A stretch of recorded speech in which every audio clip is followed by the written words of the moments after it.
this experiment is known by everybody. If we have a lens and we have a sun, and we put a paper under the lens, we can light a paper. And I did some very small calculations. If we have a 3 centimeter focal length lens, I know the power and for this area, this is 0.7 watts. It's not a high power, isn't it? With a lamp or a LED lamp, we can reach 10 watts or 100 watts. And this power, which is coming from the sun onto this area, is only 0.7 watts. So it's a small power. But if we collect the light to a very small point here, then we can light the paper. And how can we calculate the illumination area? We know that the sun is very far from it here, and practically the image is formed in the focal point. But we know the viewing angle of the sun, and this is half degree, and at the focal point the size will be defined by this viewing angle. It does not change practically. Then the lights coming from the sun interacts with the lens at the optical axis. They do not change their way. And practically the two distinct parts of the sun, so the two edges of the sun will be projected to here. And if we have distance 3.5 centimeter with this viewing angle, then we can calculate the diameter of the image, which is about 0.3 millimeter, so 300 micrometers. Now, from the power and the area of this small disk, we can calculate the intensity, which will be 1000 watts over centimeter square. So it is 1 kilowatt power on this very tiny small point. And this 1 kilowatt is already enough to produce ignition.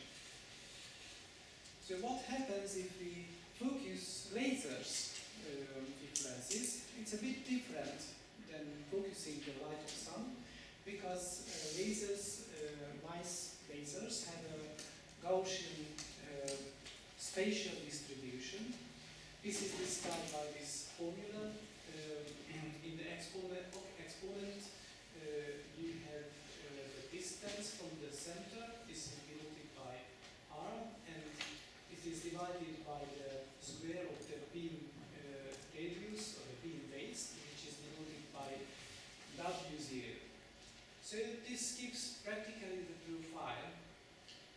When we have the center at 0, then we have the highest intensity here. And if we get the 1 over E intensity, this gives practically the width of the focal spot, which is denoted by double W0, which is practically the radius of the beam base. Now, let's calculate the power of the laser beam. Power is practically when we integrate the intensity for each positions, and we get the power will be proportional with the maximum intensity, and it is pi times 0 W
you can do the focusing much easier than if you have an infrared beam. And one have to divide it by pi, and then beam size, which is denoted by A.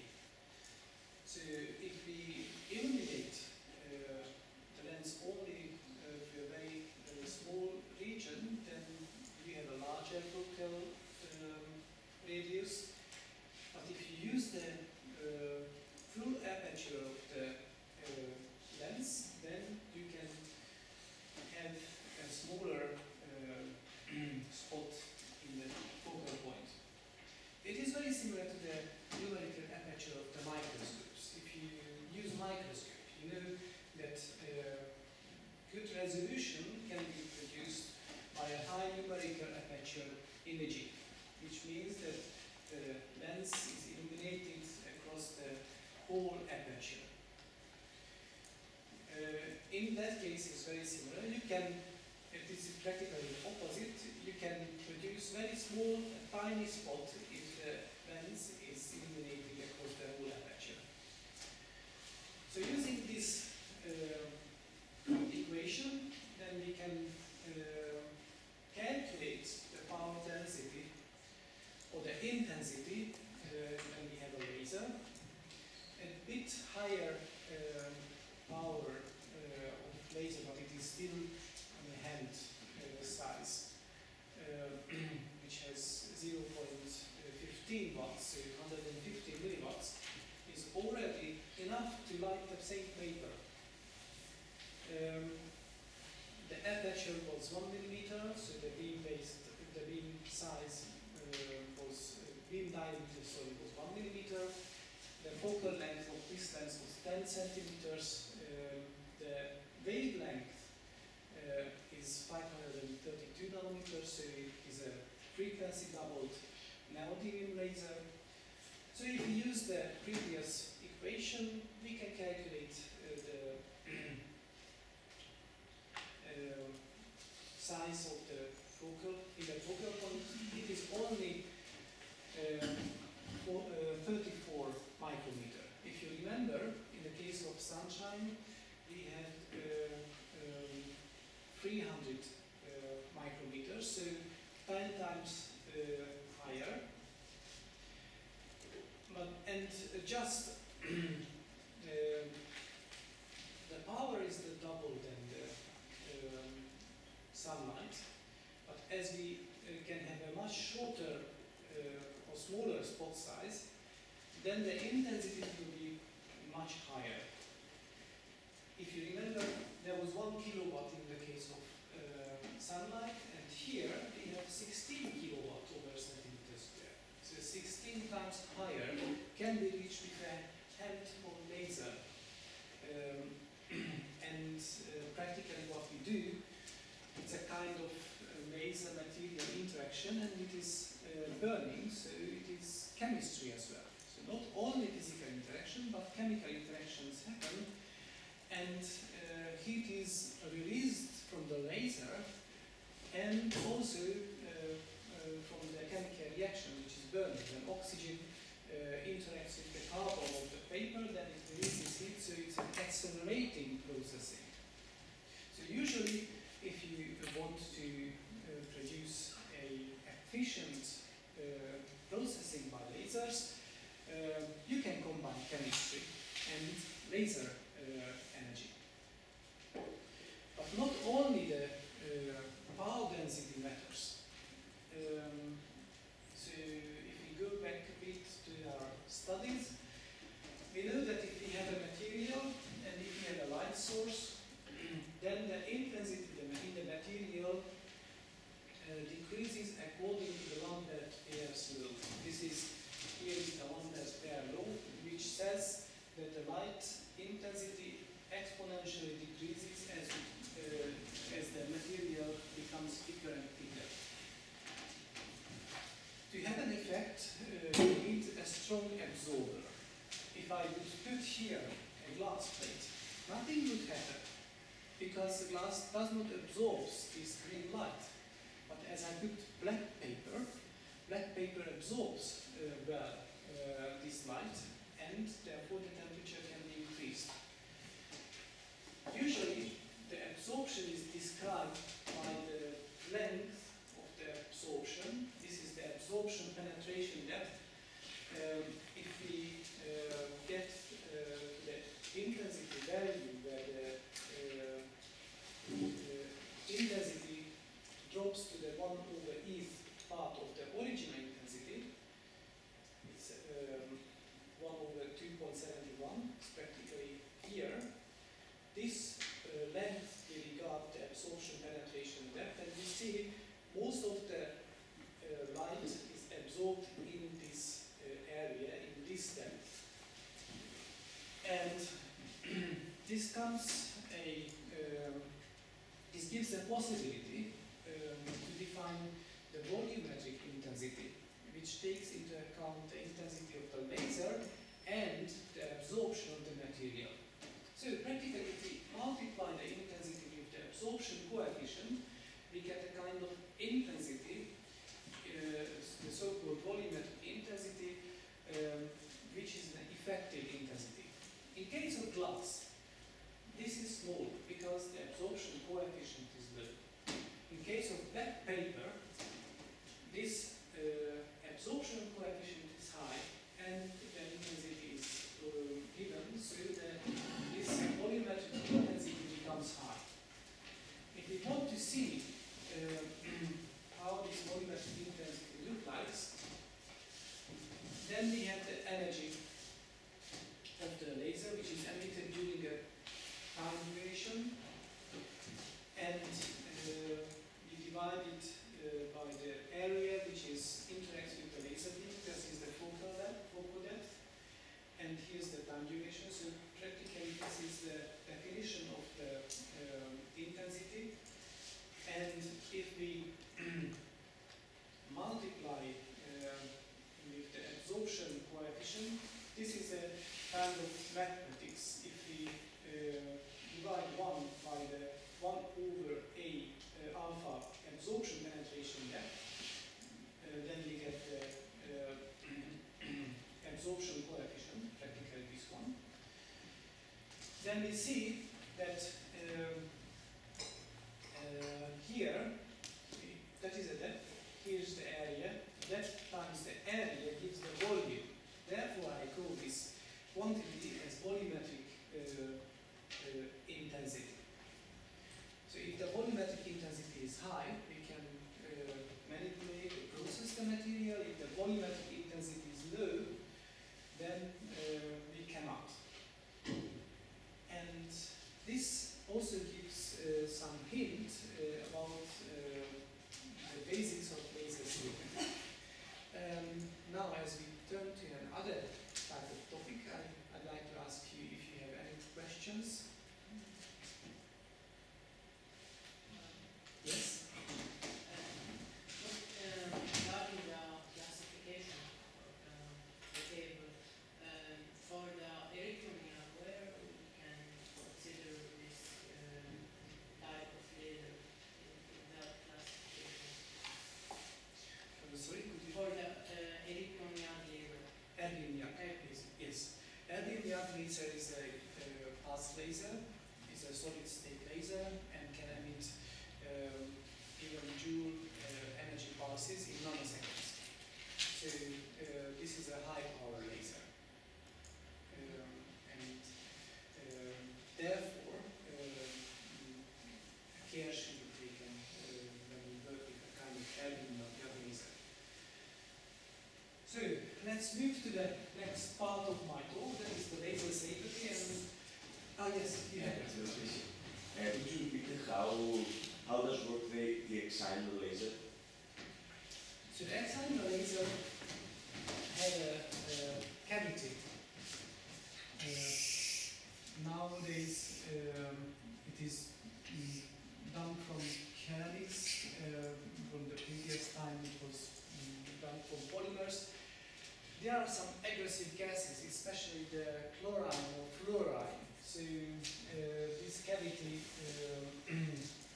should be done from such material which are not affected by chlorine or fluorine.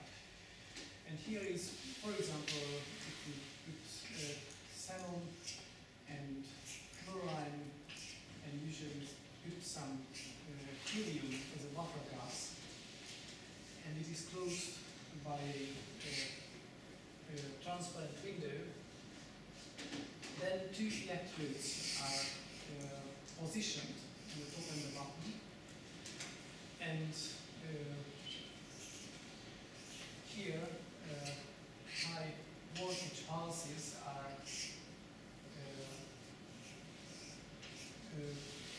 put on this two electrode, and practically similar to the lightning, a gas discharge happens. Due to this lightning procedure, the gases are ionized. Practically, when you have here plus and minus many kilovolts, so 10, 20, 30. The usual one is 25 kilovolts.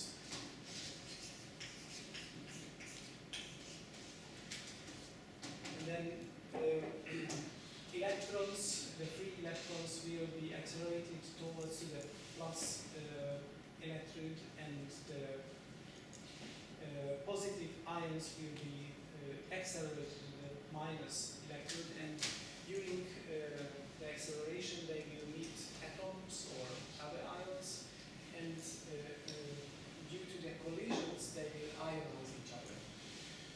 And during a let's say 100 nanosecond duration, the whole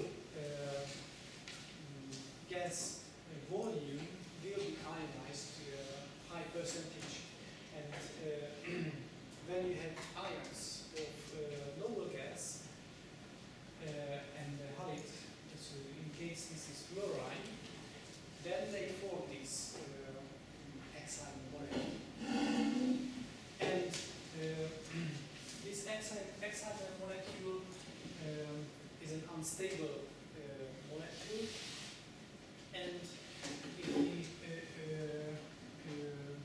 get 248 nanometer photon to this excited molecule, this photon leads to a stimulated emission, which means that a similar photon forms and the excited molecule debonds. And if the excited molecule debonds, practically when you have an increasement of the UV light here due to the amplification, the active medium will not exist.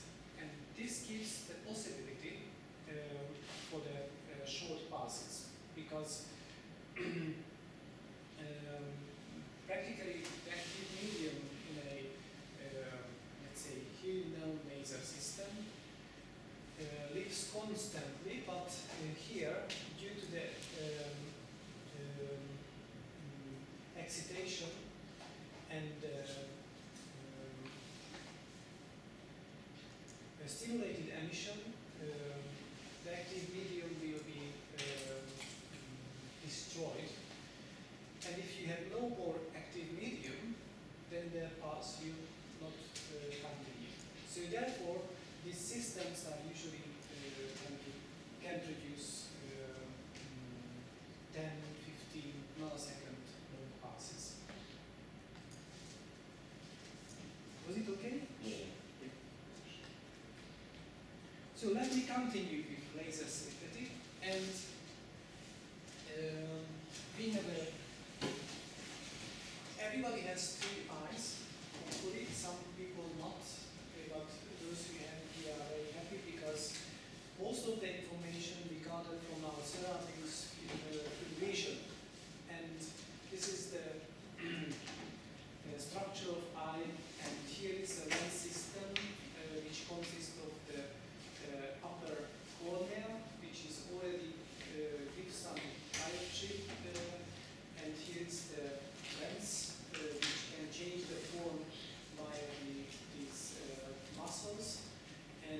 therefore we can adjust the imaging by our lens and by our eyes. So if we look in the infinity, this is the lens position of our eye, and then this lens system focuses this light to the retina, and laser light is practically light which comes from the infinities. Laser light can be focused down very efficiently to the retina, and that is the most major one.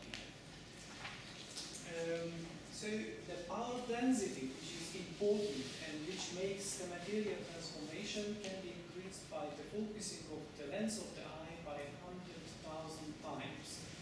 And this gives the danger. The retina in some cases will be heated up, or in case of blue or ultraviolet light, chemical modifications will happen in the molecules. Practically, the cells will be destroyed. If you have such accident, the retina will not work on one point. So those people who has this accident see a kind of fly, which is when you move your hand, this head is constantly in your view. Practically, if you look up to a homogeneously illuminated area, for example the sky, you see many interesting things. And if there is a black spot on the sky, that means that you had an injury, even from laser, even from the sun itself.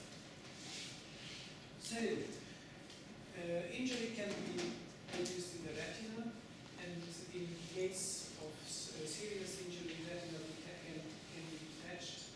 And in case of ultraviolet light, the light can be absorbed on the top of the cornea, and the cornea surface can be destroyed. And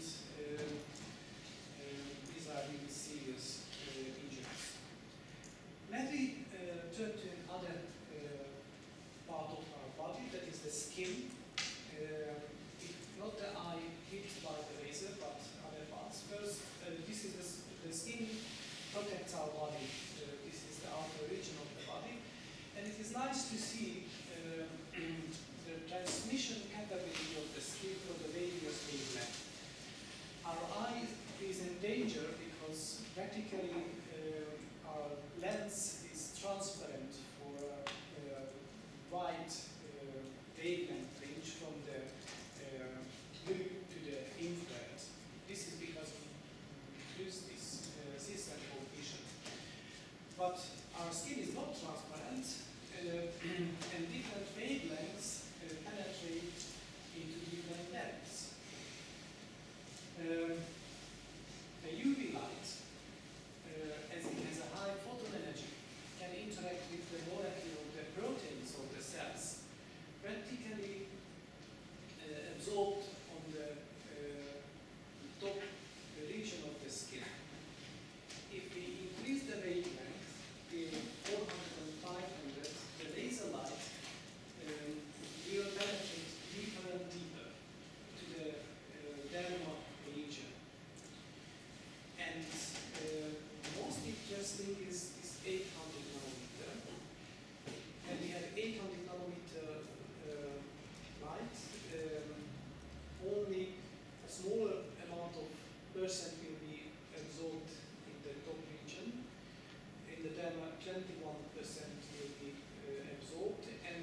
and the volumetric power density, if we have the same power, will be decreased in the case of direct lasers. We have here the wavelength of neodymium lasers, neodymium YAG laser, for example, and it is still penetrates to a large depth. And what we see that beneath infrared, again, the absorption penetration depth becomes smaller.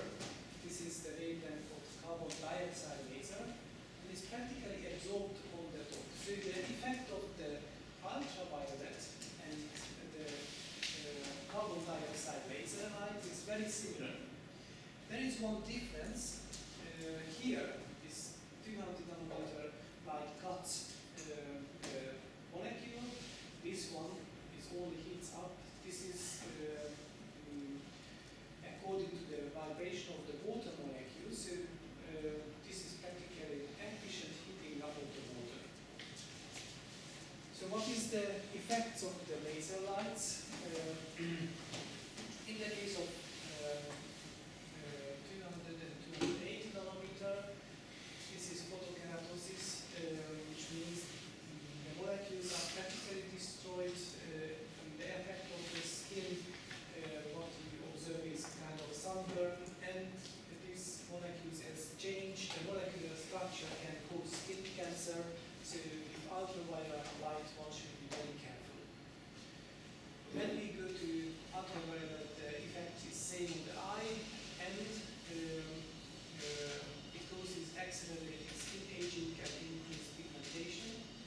And if we go to ultraviolet A and visible light, what we see, I also was in the sun last weekend, and get more brown. So we have pigments and pigment darkening. And if we have too high intensity of light, we got skin burn.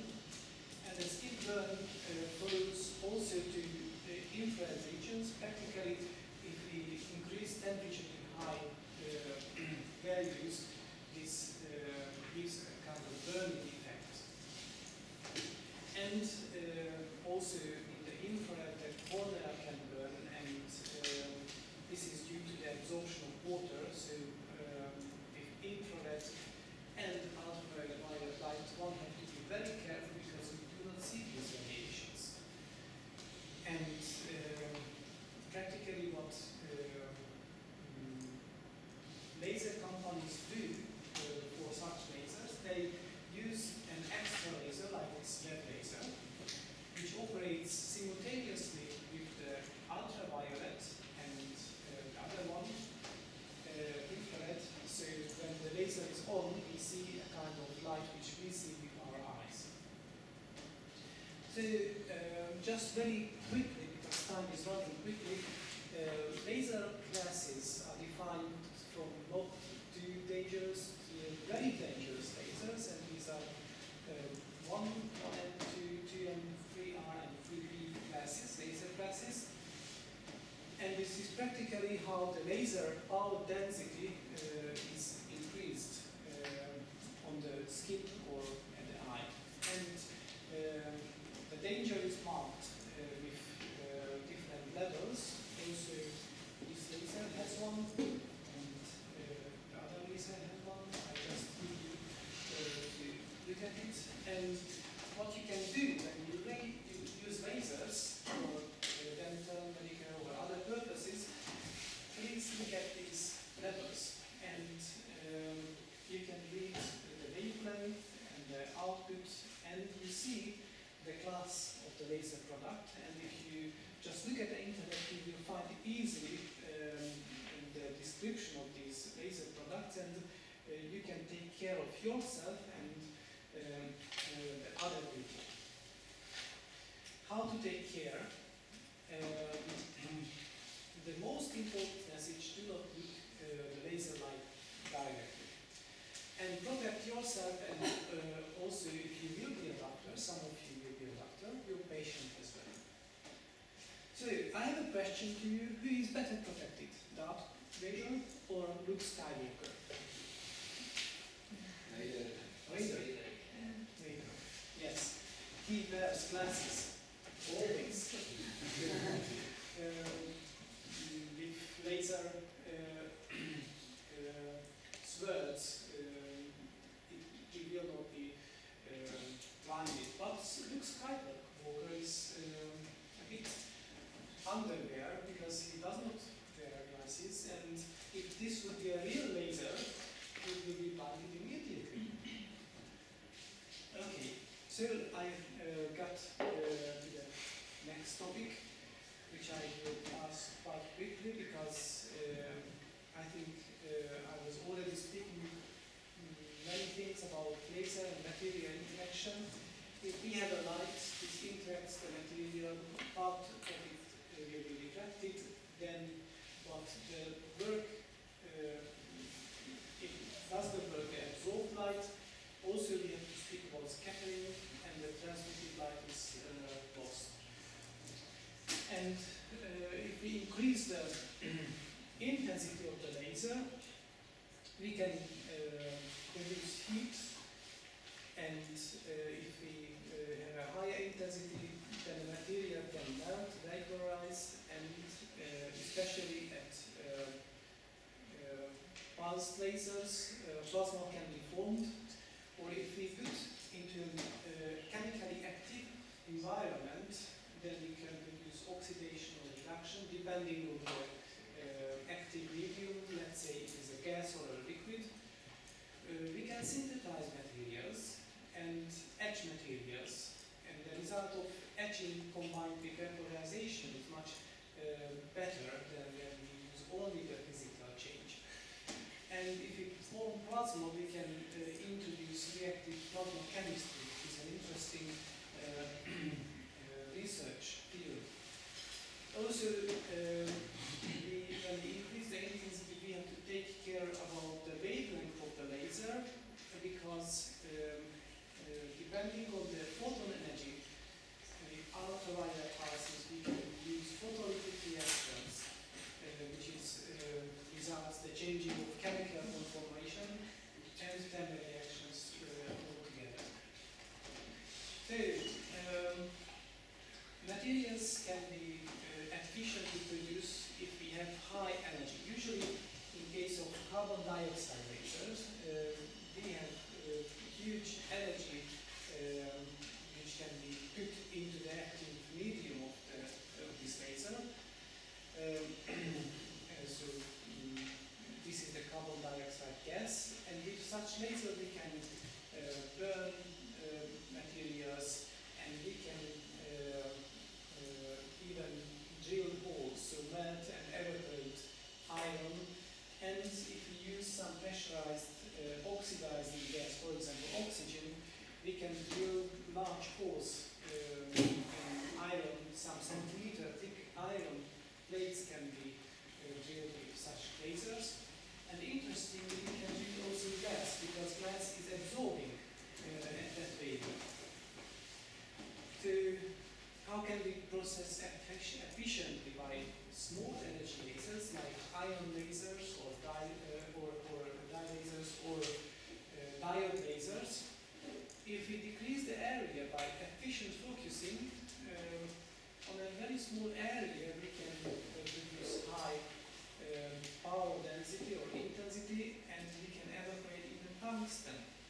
But if we put a tungsten film into a tungsten hexafluoride environment, we can do the opposite as well. We can build heels from tungsten. So removing and building can be produced. If we reduce the time, this leads also to the increase of power density, and this is utilized by the Q-switched solid-state lasers. This laser is a melting Young laser, and you see we can produce a plasma on a paper which is printed. And this is the X-angle laser, and with the X-angle lasers, when we focus the light of them, materials can be evaporated, and if the evaporation put in vacuum, then the plasma spreads So what we can do, heating, we can have high temperature treatment, we can do melting and evaporation and plasma formation. But how does it look like in case of biological materials? So if we have plasma, we can produce interesting species. For example, if we have a polymer foil and this is heated by a attosecond or femtosecond laser, then accelerated protons can be formed, and these accelerated protons can be used for therapy of cancer, for example. And their penetration is different than the radioactive radiation. If we evaporate the material, we can do drilling and evaporate hard tissues. And if we evaporate soft tissues, then we can do laser surgery. And if we don't have too high power density, then we can produce increased heat, which leads to coagulation of proteins. And this coagulation is very important in case of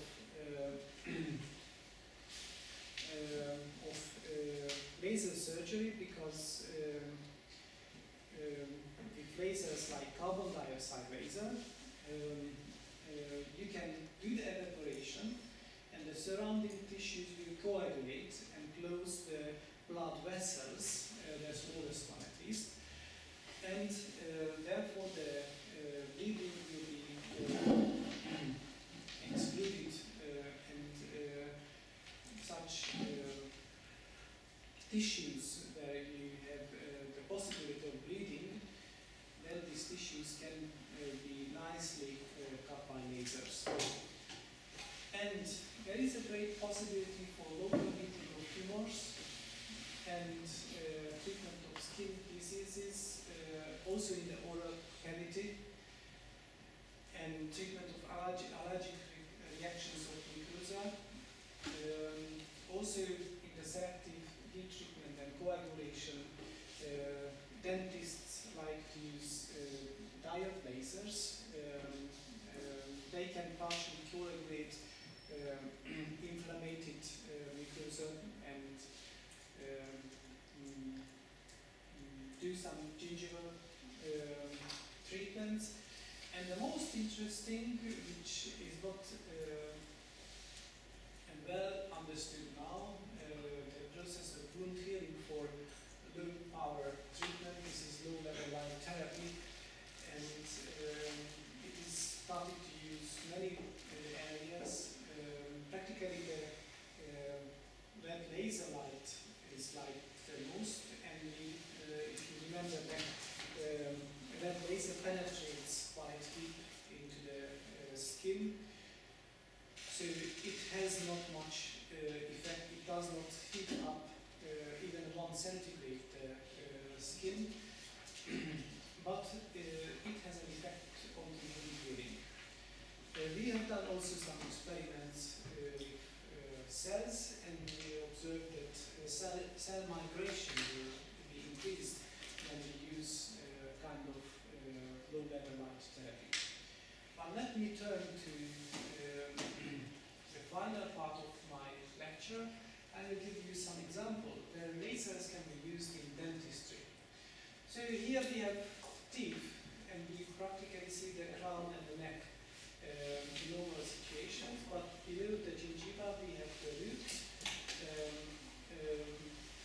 Under the enamel we have the dentine, and in the dentine region we have the pulp, which consists of the blood vessels and nerves, and practically these blood vessels serve for circulation and living part of the tooth. And also here